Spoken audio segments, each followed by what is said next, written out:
Hello movie fans, this is Devin Hunsaker, and today we're going to be talking about the history and evolution of subtitles and dubbing, especially relating to translation and foreign languages. We'll first start with the origins of subtitles. In 1903, the silent film Uncle Tom's Cabin was the first movie to contain the, let's call it the grandfather of subtitles. They were then called intertitles. They were basically pictures or photographs of printed words on paper that were put in between scenes to show the dialogue as such. This screen or this dialogue would appear in between the scenes of the silent actors. Later on, the intertitles evolved into subtitles, starting with this guy right here. You ain't heard nothing yet, the words heard around the world. In 1927's The Jazz Singer, the world's first talking picture, or as they then called them then, talkies. This was not only what the world was not expecting to hear, but also those in the language industry, because they now were confronted with problems with putting the subtitles into the moving picture instead of just in between the moving scenes. This also presented the new problem of finding a way to dub or voice over the actors into another language. The first subtitled talkie was this same movie, but 2 years later in 1929 on January 26th in Paris with French subtitles.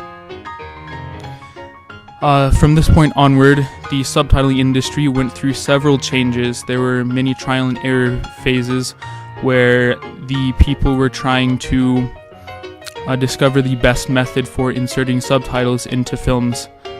The first method was discovered or invented in 1909 it was basically a method to manually project the words onto the screen. It wasn't anything on the actual film, but it was just a way to project them onto the screen on the monitor. For example, in 1930, there was an inventor who created a way to stamp the words directly onto the film using a moisture bath. A little bit later, in 1935, there was a similar process using a heat treatment.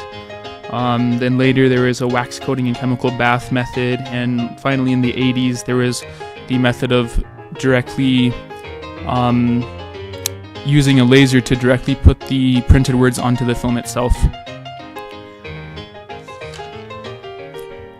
And that is how the subtitling industry evolved into the digital age. Now the question is, what does the world prefer, subtitles or dubbing? Dubbing, of course, it's a voiceover method for foreign languages. Instead of just putting the words on the screen, it's actually hearing the voices in the foreign language, in the target language. Well, the world generally seems to prefer subtitling for several reasons. It's much cheaper. It's between 10 and 20 times cheaper, and it's also a lot faster. Also, many people find it awkward to watch a movie and hear words that don't match up with the actors' mouths. And most countries seem to dub children's movies and shows. And they will subtitle movies and shows and other audiovisual material that are intended for adult audiences. However, this is not always the case. A notable exception was Sleeping Beauty, Walt Disney's 1959 film. This was definitely an outlier because Edmundo Santos, who was the Disney dubbing expert, who was basically the pioneer that created most of the dubbing practices used today, this film was exceptional. Walt Disney himself said that it vastly outperformed the English original version, according to one website, one source. However, in 2001, this movie, along with several other Disney movies, were redubbed because of reasons of copyright and royalties. There was a legal battle, and that is how the current Spanish dub versions of this and other Disney movies turned out to be the type of dub movies that are unintentionally comical because they're of lower quality.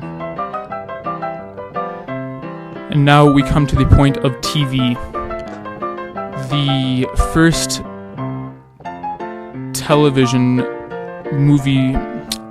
movie that premiered on television was actually in 1938 on August 14th. It was the movie you see here, Der Student von Prague, which was a German horror film. It was also the first movie to use subtitles on TV. However, there were several problems that occurred. The first of which was that the subtitles did not display correctly on the TV screen. And from that moment on, TV subtitles went through several trial and error processes similar to those of films earlier on.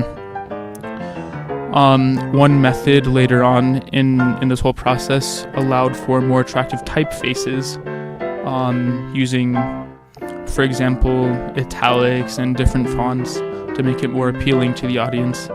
And in the 70s, subtitling equipment began to be developed, which then entered into the digital age and evolved into what we have today, which is many different software, and it's much more accessible and easier to use just digitally. And that brings us to today. The current state of the subtitling industry is much more advanced. As you see here, subtitling has evolved into an art form, with the subtitles themselves becoming part of the narrative and illustrating the goings-on in the film or TV show. The actual industry seems to be moving more towards streaming services.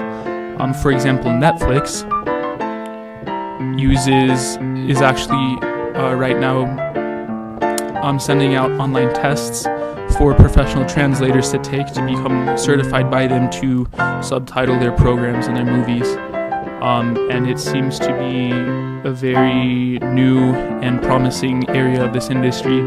YouTube as well has its own subtitling software that you can use for free for your videos, and if enabled, anybody else's videos. My predictions for the industry are that more people will start to translate and subtitle programs for streaming services such as Netflix, Hulu, other things like that. And there will be more of a focus on the globalization of programs, not just movies or TV, but also other things, training videos and things for companies. Any sort of audiovisual material will be a bigger part of this industry. Thank you so much for watching. I hope you enjoyed, and happy translating.